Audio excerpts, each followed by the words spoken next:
11 सितंबर 2001 New York की सुबह।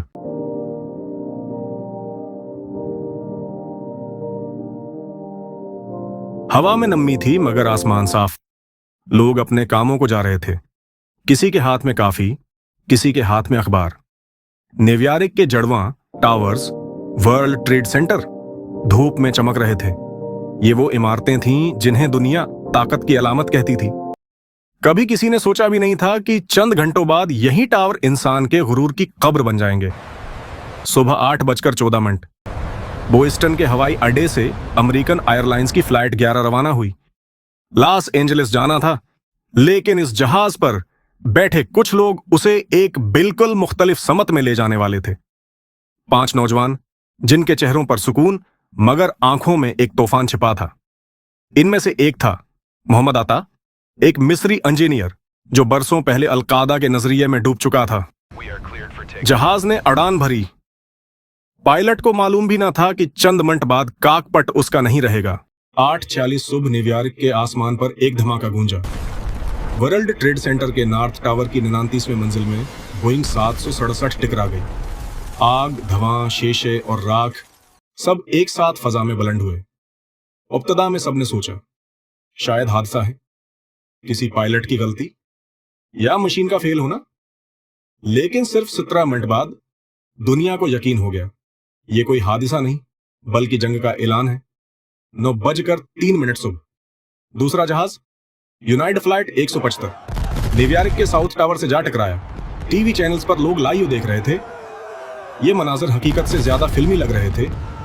New York के लोग सड़कों पर भाग रहे थे।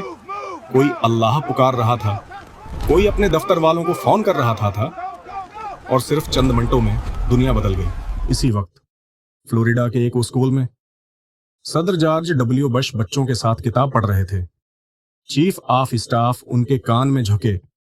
दूसरा जहाज टकरा गया है सर, अमेरिका पर हमला हुआ है। बश का चेहरा सुन्न हो गया। उन्होंने किताब बंद नहीं की, बस कुछ लम्हे खामोश बैठे रहे और उसी खामोशी में अमेरिका की तारीख का नया बाब लिखा जा चुका था। 9:37 सुबह तीसरा जहाज अमेरिकन एयरलाइंस फ्लाइट 70 वाशिंगटन के करीब पेंटागोन की इमारत से जा टकराया। ये वो इमारत थी जहां से अमेरिका अपनी फौजी ताकत को कंट्रोल करता था। अब वही इमारत खुद जंग का शिकार थी। 10:03 सुबह चौथा जहाज यूनाइटेड फ्लाइट 99 हाई जीकर्स का मंसूबा था कि इसे व्हाइट हाउस या अमेरिकी पार्लियामेंट से टकरा दिया जाए, लेकिन जहाज के मुसाफिरों ने हिम्मत दिखाई। उन्होंने हमला आवरों पर काबू पाने की कोशिश की। जहाज फजा में झूलता रहा और आखिरकार पेंसिल्वानिया के एक खेत में जा गिरा। कोई जिंदा ना बचा, लेकिन इन मुसाफिरों ने हजारों जिंदगियां बचा लीं।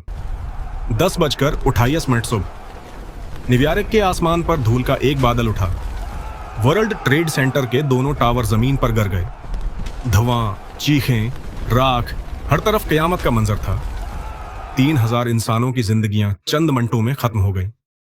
कुछ ने आग से बचने के लिए ऊपर से छलांग लगा दी। इनमें एक तस्वीर हमेशा के लिए अमर हो गई, दी फालंग मीन, जो इंसानियत की बेबसी की अलामत बन गई। शाम तक अमेरिका ने अपने हवाई अड्डे बंद कर दिए। सारी फौज हाई अलर्ट पर थी। टीवी पर एक चेहरा बार बार दिखाया जा रहा था, ओसामा बिन लादेन। दुनिया की सबसे बड़ी ताकत अब एक शख्स को तलाश करने जा रही थी जो अफगानिस्तान के पहाड़ों में छिपा बैठा था। अगले दिन सदर बुश ने कौम से खिताब किया, यह सिर्फ अमेरिका पर हमला नहीं, यह पूरी इंसानियत पर हमला है। हम इन कातिलों को ढूंढ निकालेंगे, चाहे वो जमीन के किसी भी कोने में हो। काबुल, अफगानिस्तान। तालिबान के तर्जमान ने कहा, हमें सबूत दें, हम कार्रवाई करेंगे, मगर बगैर सबूत के हम अपने मेहमान को नहीं सौंप सकते। इस मेहमान का नाम था ओसामा बिन लादेन, एक ऐसा नाम जो अब दुनिया के हर कोने में गूंज रहा था।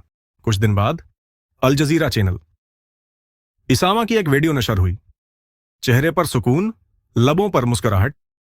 उसने कहा, मैं इन हमलों में मुलव्वस नहीं, मगर अगर किसी ने अमेरिका को इसके जुल्म का जवाब दिया है तो मैं उनके लिए दुआगो हूं। दुनिया मजीद उलझ गई, क्या वो सच बोल रहा है या झूठ?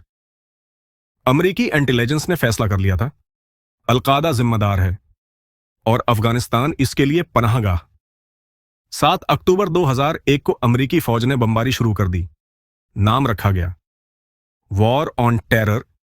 न्यूयॉर्क के राखजदा आसमान से अब जंग के शाले काबल तक पहुंच चुके थे। एक दिन में दुनिया बदल गई। आसमान से जहाज गिरे, जमीन से इंसान गिरे और इंसानियत अपनी ही आग में जलने लगी।